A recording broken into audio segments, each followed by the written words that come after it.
Welcome to The Art and the Artist, sponsored by Dream Studios Incorporated and the Committee to present Take Back the Day Festival 2021, New York. And your host, Miss Akia Shanice. Ladies and gentlemen, welcome. Welcome to the Art and the Artist. I'm your host, Akia Shanice, and I'm so happy to be here with the none other Don Cincone, an artist of an artist. And I'm going to sit with him and talk with him about himself, his life, his artwork, and his future events to come. Don, how are you doing today? I'm doing great. How are you? And I thank am one. you for the privilege to talk with you on this beautiful day. Yes, I'm so excited. This is our first sit down and meeting talking. We met a little bit some weeks ago, but not formally. But I'm so happy to Yes. formally meet you via internet, Zoom. Okay. So, Don, we know that you have a wealth of knowledge of experience in the arts for decades, and you were born in Alto, Louisiana, and you travel the world. I want to know a little bit about your travels of the world, being in the military and with your art. So, can you tell us a little bit about who you are and what you do? Well, coming from Alto, all of the rest of the world was a great mystery to me. I reflect in my memoir, which will come out this month, incidentally, and I talk about remembering Pearl Harbor and my uncles having to go to fight in that World War II. And the term was where we were, they had gone across the water. The largest body of water that I knew was the river that runs through Alto. So that's how vast my world was that I grew up in. Now, being blessed with wonderful parents, four grandparents, a host of aunts and uncles, and in communities that were genuinely community, where people didn't just live near each other, but lived a common lifestyle for the purpose of good. And when I moved out of that area to Monroe, a whole 18 miles away, in the back of a pickup truck with two uncles, my two mallet ducks under my arm, and two cows and one hog. All of this is in the back of a pickup truck. And we come to a community in Monroe, and there are houses everywhere and no trees. That was my beginning. And being blessed of God, I was blessed to move through that environment and so greatly enriched my life to where, when the privilege came to travel to other parts of the world, I gladly accepted it. And my art career as a painter has built into that world that I finally was exposed to. Wow. So, tell us a little bit how you got started as an artist. Well, you see, the beauty of me being an artist is that I've always been an artist.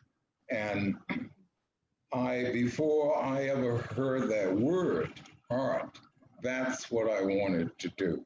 Been a time when I did not want to be an artist. I cannot remember when I could not draw. Wow. I can relate to that. I always wanted to be an artist. I always wanted to be a performer myself as an artist. So once you Yes. got that love, that's all you Yeah. want. So your whole life has been about art. Yes. My orientation of my life has Hmm. centered around art, but that grew out of that community. And Mm. that community had that common lifestyle because of their belief in God. Wow. Yes. Oh, that's wonderful. So speaking of the community and the belief in God, who was your inspiration for creating? So when you were creating art pieces, who or what was your inspiration? Well, I have a very short answer for inspiration. There are two kinds, one for the good of humanity, the other for the destruction of humanity. All that are inspired to do good, it comes through the Spirit of God. And Right. and that reflected, thankfully, through my parents and my grandparents, and again, the community. Wow. So growing up, how many siblings did you have? I have one sister who's no longer with me, and she didn't show up until I was 12 years old. So she never was like my sister. She was like my child. And I loved her and she loved me, but she has since passed with breast cancer when she was quite young. Was your younger sister? Yes, yes, Oh, she's the only sibling. Yes. only sibling. Okay. Hmm. Okay. So having family that's inspirational who support you, you have anybody else that's inspirational that supports you as well as right now as we are in during this pandemic time, because it's a lot going on, so I know you have some inspiration during this time. So is there anybody else?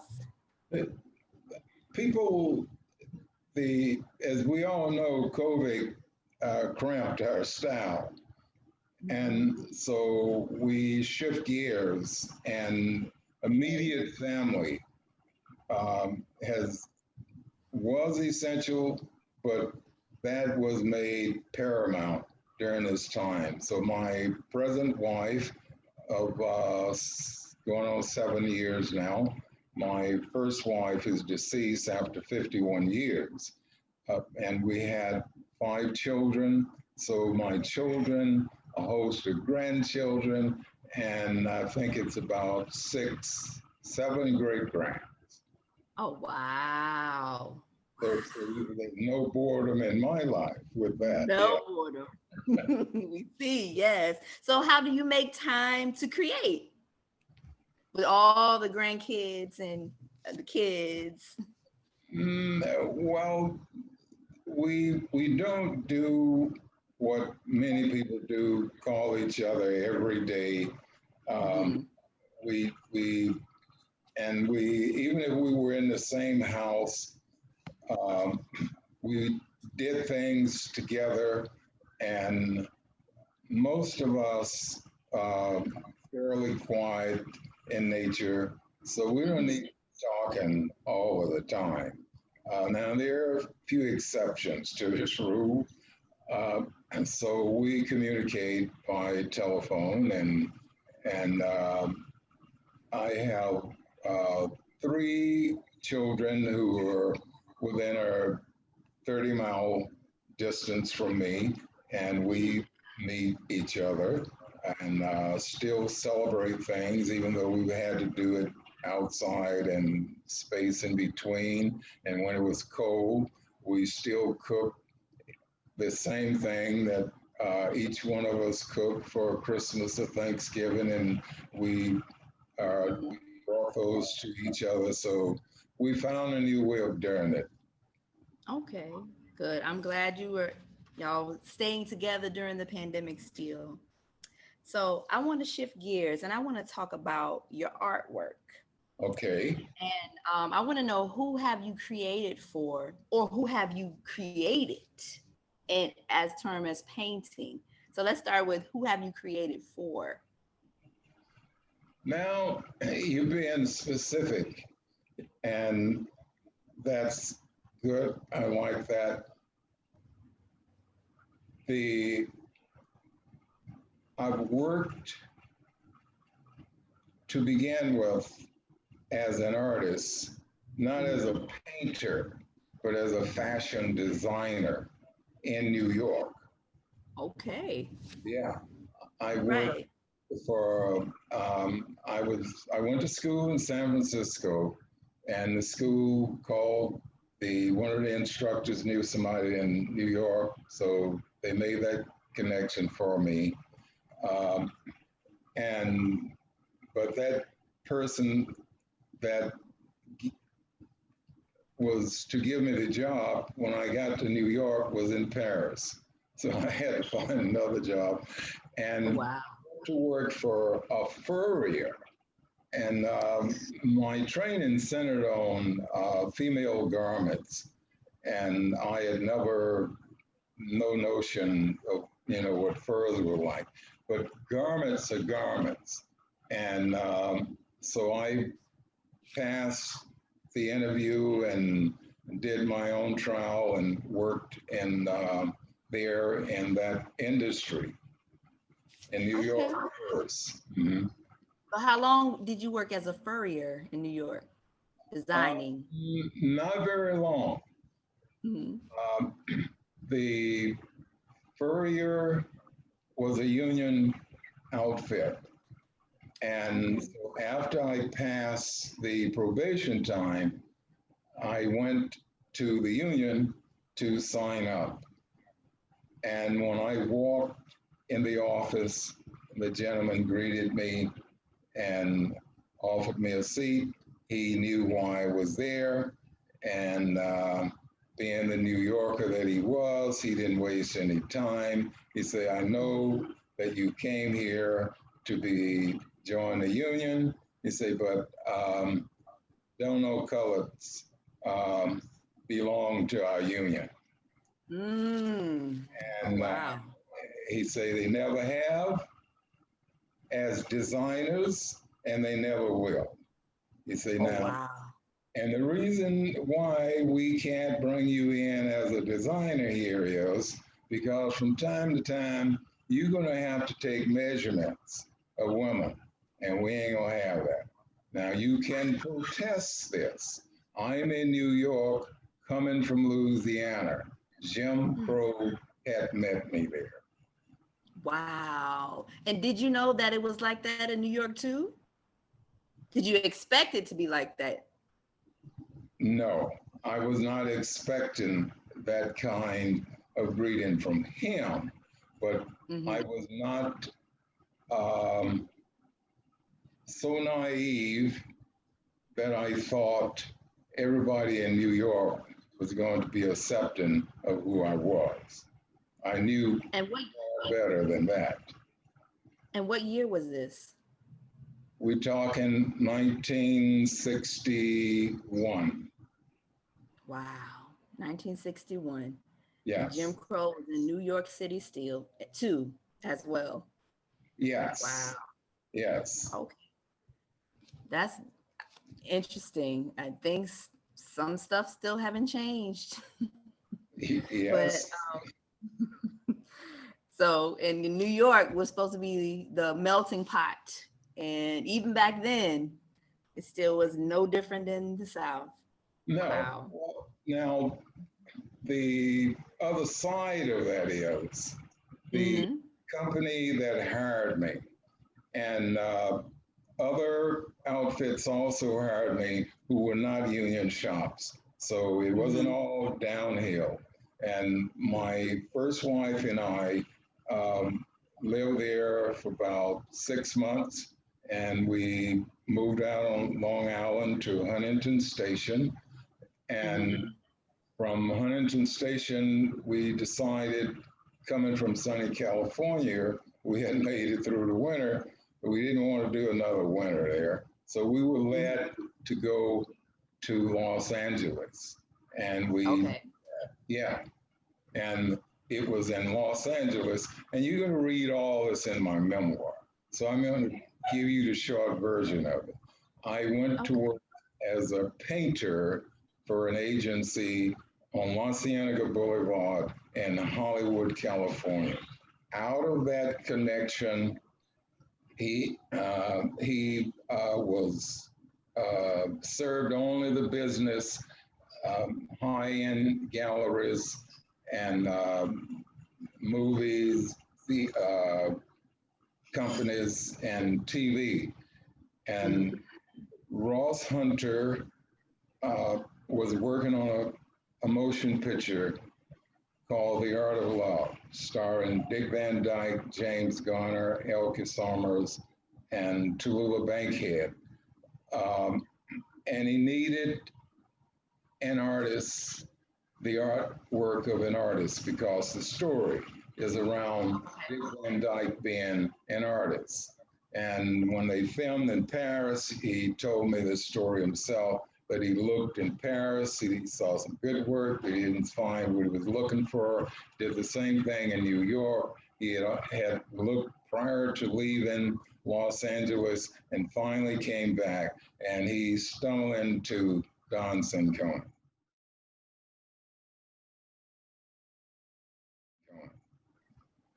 Oh, wow. So that's how you got your paintings in the movie. Yes. Wow. Yeah. That's So awesome. those persons that you ask about, I painted for Harris Saucher Incorporated, but persons like Vincent Price, Henry Mancini, Godfrey Cambridge, and Edwin G. Robinson, and a host of other folks, because of that location, purchased my pieces. Oh, wow.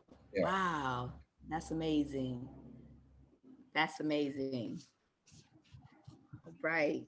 So you have created and you have several people have your artwork.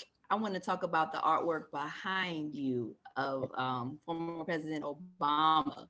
So what is your inspiration for that art piece? Um, Obama. Obama and Mrs. Obama and, and their children and Bo, the dog, all of that when he was running. Initially, it seemed that it would be like when Reverend Jesse Jackson was running and Congress Lady Shirley Chisholm was running, that we would be in the run, but that would be all it was. But after a short period of time, we know what happened. And it was in this time period that I wanted to paint Barack Obama, and nothing came. And so over a period of time, I got to where I wanted to be with him, and this painting showed up in my studio. And I love the colors. It's the background. It's not just solid. It's grainy into it, and the eagle in the back. Um, that represents the United States. So I'm loving it. I love it. I love it. So you've been in the business as an artist, painter, fashion designer. You've done a lot of things for many, many years. I want to know, how have your art and how have your pieces and work have changed over time? Has it been the same, or has it you changed a little bit, or you just say what doesn't was not broke, don't fix it, or you wanted to create different things? tell me a little bit about that. Central to your question is style. And style is how anyone does whatever they do. And if we do something long enough, no one else can do it as well as we can do that particular thing. Right. But to find that, and for that to happen as an identity for one's art form, yours, the performer, mine, creating form. So the creative form was always there in me, as the performing was always there in you, but I didn't know that. I thought this was somehow pulled out of much study of techniques and all of these other principles that you learn to make things recede and do all of the things you want them to do. But form came out of that child that I've been telling you about, where when I came back from Europe, traveling from Denmark down into Italy and practically every country but Rome and Portugal in between there that I could go to back in those days, and studied art, the visual arts of master after master, all of the various schools and the periods during that time. I could paint in at least 30 different styles. And so I did these things at will, but I did not have a defining style for myself. So when that defining style came forth and expressed itself out of who I really am, I never changed that style, but the way that style is presented from painting to painting varies. And that varies in terms of the culture that I'm immediately steeped in, and also now because we can do things like we are here on Zoom, the whole world. So there are changes, yes, but the way I do it does not change. So speaking of style, who's your inspiration? What type of art or artist inspired you to create? The artwork that I found in a very small library had two books about artists. And one of those was Charles White. And I love to draw. And that man does more with black and white paper and lines than anyone else in my thinking. Because So tell us, for those who don't know who Charles White is, tell them about Charles White a little bit. Charles White was a daring black artist. And it seemed to me that he came out of the 20s through the 30s and the 40s. And I was blessed to see an exhibit of his on La Cienega Boulevard when I was there in the mid 60s. And his work is so graphically powerful, displays the Black experience. It's the kind of an experience that you feel in the Negro spirituals, that you feel in jazz, in the blues. And we see this also in the dance. that comes out of Africa that came into this country, and that beautiful lady, her name doesn't come to me now, who had that dance school in Harlem. All of that kind of thing was in Charles White's work. And beside those, then I saw numbers of pieces of the great painters that the world recognized during the Renaissance and the high arts in northern Germany and other parts of the world, Japan. And eventually I saw African art, the mask, sculpture, and the tapestry, weaving, and that kind of thing. So that's some of the things that really made me feel like I could jump over the moon to just paint. Yeah. Wow. Yes, Charles White, you can find his stuff in Hampton and the MoMA and New York, everywhere. So that's something that everybody needs to look up and find about Charles White.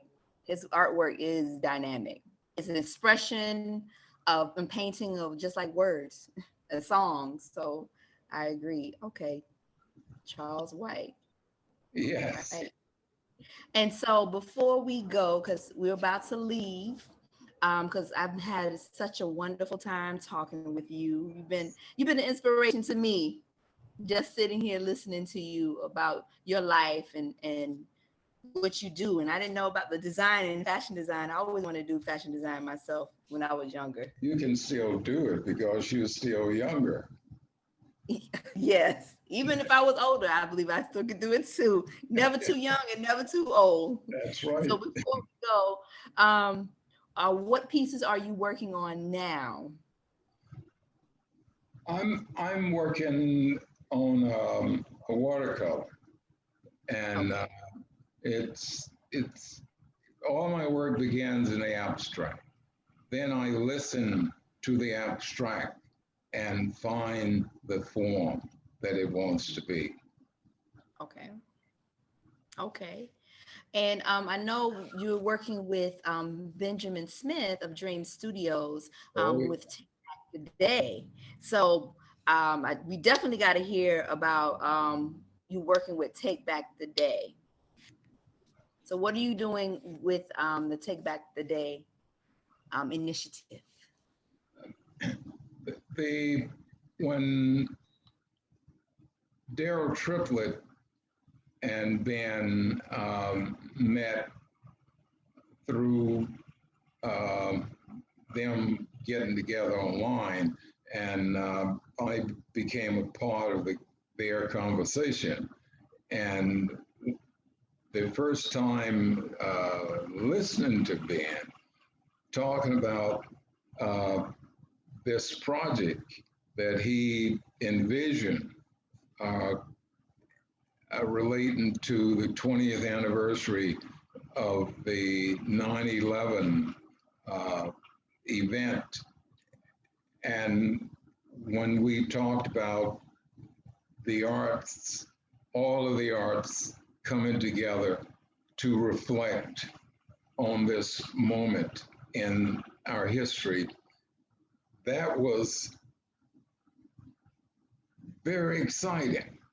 Then the question is many questions in my mind, but as I listened and had now the opportunity to do a little bit more talking with him, the big question in my mind all this time, and what do I have that speaks specifically to that? But when we continue to talk, what we're looking for in this is not the tragic moment, which will be with us forever, but it's the spirits rising out of that, and the hope, and the new aspirations, and generations that are now part of this, that they will continue to soar in the unity and purpose of a common humanity. So take back today is to say, let's keep winning the day, every day. Right. Yes. Let's keep winning the day every day. I totally agree. Yes. All right. Don, I'm so happy to have sat down with you to talk with you, one of our elders in the art, with your knowledge and history. And I know we're going to talk some more on another occasion so I can pick your brain and get to learn more about the art and what happened and in your life, because you're interesting. You're so interesting. You got so much more to talk to me about. We don't have much time, but we're going to sit and talk some more, probably one-on-one, personally one day, and get to know Look forward to that. Yes. I love talking to my elders. I love talking to especially artists that have been in the business for a long time, because that's where you find history, and then you find the future. When you know your past, you can know where you're going. Yes. So now, before we go, we want to know where we can find you. You can find me at doncincone.com, my website, and Don Cincone Facebook, and Don Cincone Instagram. All right. And there'll be a lot of stuff on that as well. As a matter of fact, there's some on there already about the memoir. And the title of the memoir is Time Was Not My Burden. But time is not my burden. All right, you heard it. Time is not my burden. Memoirs of Don Cincone. All right. And thank you for joining us today. It was a pleasure. And we're looking forward to talking with you some more another time. Okay, bless you. Take care now. And that was The Art and the Artist with Don Cincone. I'm your host, Akia Shanice, and stay tuned for more from The Art and the Artist.